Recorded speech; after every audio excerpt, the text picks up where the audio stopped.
All right, so today, the plan is I'll talk about chapters 4 and 5, and then we'll do the last Splunk demonstration. I think I can probably finish it up today, and that should get us rolling. So here's the chapters 4 and 5. All right, so when you start your investigation, you have to find information that can help you do research. So you have to find something with specific information you can use, like an IP address or a time. Then you validate those facts, because it's very often the case that people think they're being hacked, but they aren't. It's just some kind of like something broke on their system, and so time zones are of course a problem for large companies that go around the world. You have to synchronize them, and the easiest thing is just use UTC for everything. And so here's some checklists you often go through, making a summary, how you detected it, the details of the system, the network, and the malware. And so these are, like, I was just talking to somebody about this morning. We went to the hacking workshop. You know, most people begin with hacking, red teaming, attacking things, because that's fun and exciting. And defending tends to be tedious and boring. It's mostly checklists and policies and things like that. And I had the same path as most people. I think I started doing the hacking, and then after 5 years or so, you begin to get bored with it. And then you wonder, how would you stop this? And that's a much more challenging problem, and it requires much more difficult, frustrating, boring work. So we're on defense here. This is more less exciting than hacking, but it's there are a lot more jobs in defense too, of course. Anyway, so you got to have some kind of documentation system, a wiki, or I don't know, OneNote notebook or something. You have to have some kind of way of documenting information you gather about the incident, a file share, and remember that your network is now compromised by bad guys, so you can't trust it. So here's a checklist. So when was the incident recorded and who reported it? So you can go back and talk to that person again. All the contact information, just like all the police procedurals you see on TV, you get information from all the witnesses so you can contact them later if necessary, and record who reported it and who's recorded this information. You want to know everybody involved so you can go ask them later for more information. So the general information, general nature of it, and then what resources are affected. And of course, the first question is, how big is the problem? So somebody says, I can't get my email. All right, well, that could just be that one machine is broken, or it could be the email server is down, or it could mean your whole network is down, or it could mean everything's been encrypted by ransomware, and it's still spreading. So the first question is, check and see how big the problem is. And if it's spreading, then you isolate parts of the network to stop it from spreading. That's the first issue. So anyway, record how it started, and then get unique identifiers of the computers, information about who's been using those machines, who is aware of it, and is it ongoing? Do you need to keep it confidential? That's another issue. Like we said, one common mistake is publicizing too soon. You have to decide whether you may have a contractual obligation to keep it confidential, or it might just be good business to keep it confidential. It usually is until you figure out what's going on and you know what to tell people. If you just tell people there's a virus spreading, we've been hacked, and you don't give them any more information, they will panic and they will think, I have to change my credit card number, kind of things like that. That happened at the college. You shouldn't talk to them until you know what to say to them. And you should know how to answer the obvious questions, which is, how is this going to affect me? Should I come to work tomorrow? Is it safe to use my computer? Do I need to change my passwords and my credit card? You should have answers to those questions when you contact people. So, all right. So, how did you detect it? What information was part of the original detection, and where did it come from? And then, have you validated it? Because many reports turn out not to be true, and that's an issue. It may not be a real incident. It may just be somebody had some kind of problem on their machine and misunderstood it. All right, so how long have the detection sources been running? This is another question. Maybe you just turned on a new detector and it's giving you false positives, which is very common. When you buy something like an incident response system, they always make them too sensitive, because if you turn it on and you don't get any reports, people feel like they wasted their money. So they make it set so it will tell you something. So when you first turn it on, it may scare you with all these. Like, I remember I ran in one of my classes here, we got permission and we did a vulnerability scan on the City College network. And it reported 100 vulnerabilities because there was one page that had been neglected for like 15 years.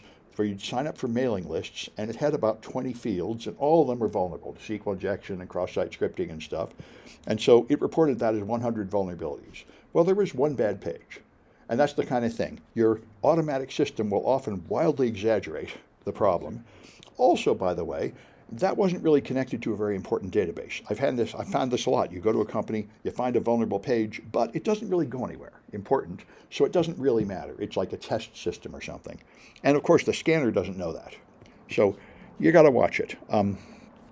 So your individual systems, you get the details, so you can identify the computer or server or router or whatever it is, who the people involved are, and whatever information is stored about it. You want access to all that. Let me just check for comments in Twitch. There are none. Okay, good. So find out whether the system is still connected, and if there's malware, what people have done to try to fix it, because often repair gets in your way. Like a typical system administrator will just re-image it from backup, and that will make that one system work. And if it's just a problem on that one system, that might be appropriate, but you need to know, because if it's not just on that system, then that's destroying the evidence. And so then you got the same thing on the network, all the network IP addresses and domain names that people are going to. And again, the usual thing, what have people done to try to stop the network traffic? What have they changed about the network? And if you find malware, you want information about the malware, how you detected it, whether it's active, whether it's spreading over the network. These are fundamental questions. And did you keep a copy of it? And have you found any indicators of compromise? A way to tell if people are infected, like a file it creates or network traffic it creates that you can monitor. And also, as I mentioned before, if people have submitted it to VirusTotal, then you need to know that, because that might expose to the bad guy that you caught them. So that is not recommended, but people do it. And if they do, like I mentioned many times, when I worked on things that went to court, the fundamental rule is you never cover up anything and you never lie about anything. If you do something wrong, you write down, here's what I did, and let them get mad at me. But the worst thing you can do is lie about it or cover it up. I did this, then I realized that was a mistake. Put that right there. That's the right thing to do. People have always forgiven me for making mistakes, but if you cover it up, then you're in big trouble. Whatever you do, just tell the truth about it. If you do something wrong, maybe somebody will get mad, but they'll get a lot madder if you cover it up. Right. And nobody's perfect. So anyway, so record what you do, and remember to be professional. I wrote phooey on one of these things, and they said, but this is going to court. You shouldn't talk like that. I didn't know that. So be more professional is better. Anyway, so you get a timeline like this. Like here, somebody got an infected email attachment opened by somebody. Then it ran ipconfig. The prefetch file shows you all the programs that have been recently run on the machine. So if ipconfig ran, then gsec dump ran to, I think, steal passwords. Then the next morning, he called the IT security department to say he opened a suspicious email the previous day. And this, of course, is not optimal, but this is what you typically get. You don't get immediate information. People tell you something, and that's the case. And so then you're going to start, now they collected data after he told him, live response from that machine, where they begin the investigation, saying, okay, let's find out what happened here. All right. That's part of the timeline you'll create. So usually your priorities are, who broke in is highly questionable. In most cases, you actually don't care. What you care is, what did they do? Are they still in?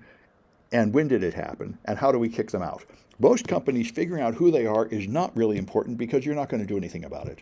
They're probably somebody in Russia or China, or they're an American bouncing off a proxy server in Russia and China. And unless you are the police, hunting them down is really not your job. Protecting your network, it doesn't really matter who they are. What matters is how they got in and how you're going to close the door. Anyway, if you have in PCI compliance, then you deal in financial data, and then you need to know the account numbers, compromised accounts. And you have to check with your legal counsel to find out what your legal obligations are. And one big problem in general with all IT is management is typically not very technical, and you have to explain to them what's reasonable. Like if you go to them and talk about high availability systems, you'll say, how much uptime does our website need? And they will always say 100%. They say, well, you can't have that. Nobody has that. That NSA doesn't have that, Google doesn't have that. You can have like 3 nines or 4 nines or 5 nines, 99.9% up, 99.99, and each one of those costs 10 times more. And really, I don't think anybody actually achieves 5 nines anywhere.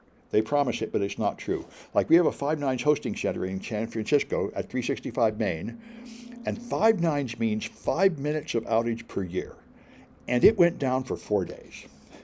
And that's what happens. They have a whole building. They have special earthquake-proof pylons. They have backup batteries, and everything failed. It took them 4 days to bring it back up because the power failed, and their backups failed, and their backup power all failed, and it took them 4 days to clean it up. And the fact is, people promise you 5 nines, but I don't think anybody has ever achieved it, except I think Hartford Insurance in Texas achieved it briefly. But to do that, you have to overbuild by like a factor of 10. Like he had water cooling, and they figured out how many million gallons, so he put in a whole swimming pool for the staff. That was the water cooling, and everything was just made 10 times bigger than it needs to be. That's what you need to do for 5 nines. So it's realistically, I don't think anybody ever really gets more than 3 or 4 nines. What year was that 4-day outage? About 5 years ago. And they were really apologetic, and they showed lines of people. Every network administrator in the world was lining up to go in there and try to find out what was happened and fix the stuff. And they gave everybody like a bunch of free hosting to try to make up for it. And most people didn't quit.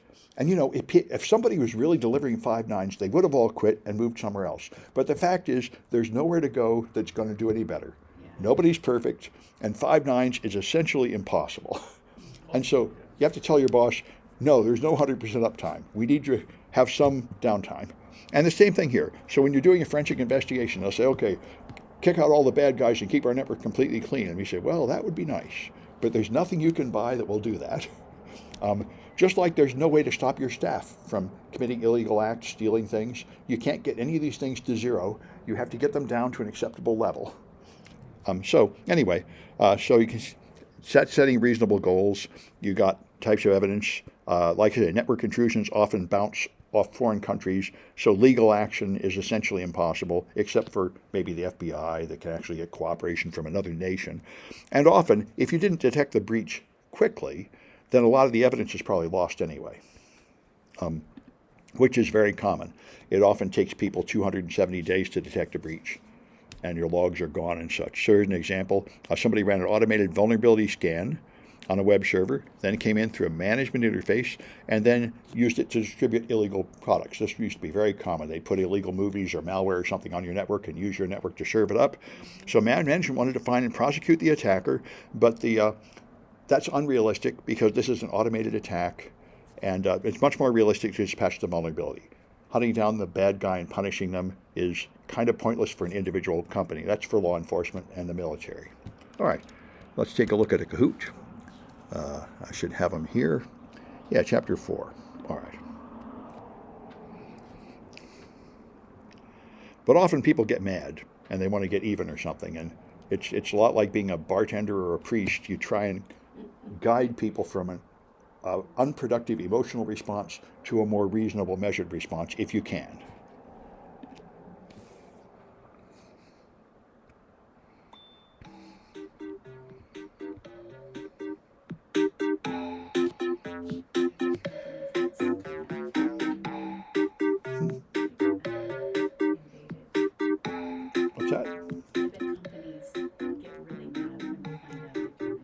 Some of them do, yes. I remember I called one guy at a college and told him he'd been hacked, and he said, oh, that's interesting. That's not the usual response. Yeah, usually they freak out. Now I think they're getting used to it. I think now everybody has learned that everybody gets hacked. There used to be a time when they would pretend, we'll never get hacked. I think 90% of executives interviewed now admit they got hacked last year and it hurt them. It's just part of business now. Just like, having to fire employees because they do a bad thing. Bad things happen on your network, and you just have to accept it and respond to it. I think they've all learned that the defensive measures are not perfect, and some bad stuff gets through. Yeah. Well, 10 years ago, they actually believed like the antivirus means there's nothing to worry about. But now we've learned that is not true. You still need antivirus and firewalls because they stop some of it, but some of it gets through.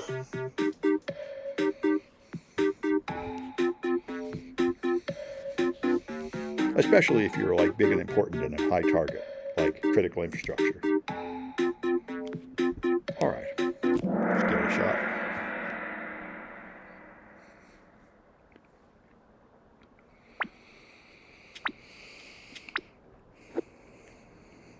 All right, so which one of these is a false statement?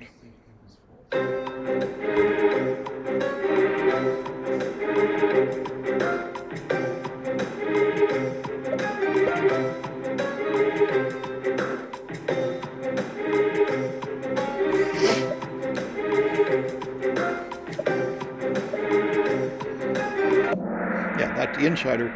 That happens, but it's not common. Yeah. All right. All right. All the rest of these are common. This is not a common thing.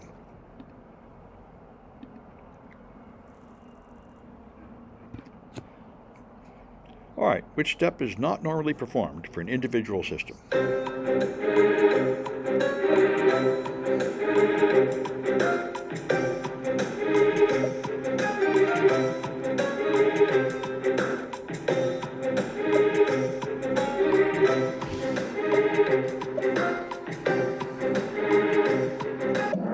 Now, this is what happened at the college. This happened about 6 or 8 years ago at the college. We had a crooked chief technology officer with a crooked outside consultant, and he claimed that a virus was spreading through the college.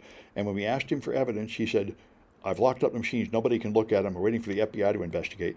And I went and talked to my FBI contacts that knew me better than they knew him. And it was all bogus. He was completely a crook. He eventually got fired and kicked off the campus. It took a while. But, this is ridiculous. I mean, by the way, you can't even get the FBI to care about you usually because there's so much. Unless you have 6 figures of damage or you're a national security infrastructure thing, they don't get involved. And even if they do, they don't, this is not this is ridiculous. This is not what happens at a small place like a community college. Anyway. All right, which detail is normally not important together? An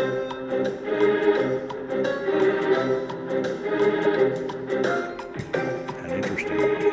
This one has changed since I wrote it. A lot of them have.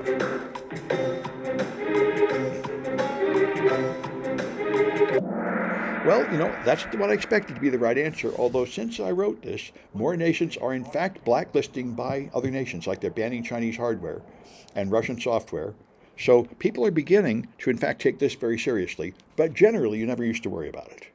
And now we're banning more and more Chinese hardware, for better or worse. Do you agree with the banning of Chinese hardware? I would like them to do it if they actually have evidence that they really are putting backdoors in it. Most of it just seems to be racism, what I see going on. However, there's some truth. Like something came out last week, NASA just declared that no Chinese nationals can have anything to do with any of their systems. And I'm afraid that makes sense because if you're still a Chinese citizen, it means you have family back home and the government can put pressure on you. And there have been so many espionage cases where Chinese workers in America did steal secrets and send it to China because the Chinese government puts pressure on them. So It's a real thing. it really does happen. And so maybe they're right. I hate to see it. I would like to see us get along with China, but it's not happening. Both sides are getting more and more hostile. And Trump with his tariffs is making it much more hostile yet. So, boy, I really hope we don't go to war with China. Oh, my God. Yeah. That would be bad for the whole world. We'll lose. And if I don't know if we'd lose, but we'd do a lot of damage. Both of us would do a lot of damage to the whole world. I hope that doesn't happen. Anyway, all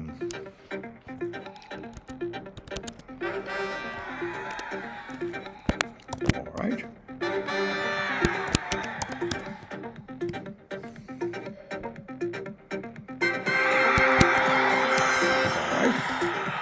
So Joe might want to give more information about their name to make sure they get their points, but my grader might figure it out from that. And let me stop this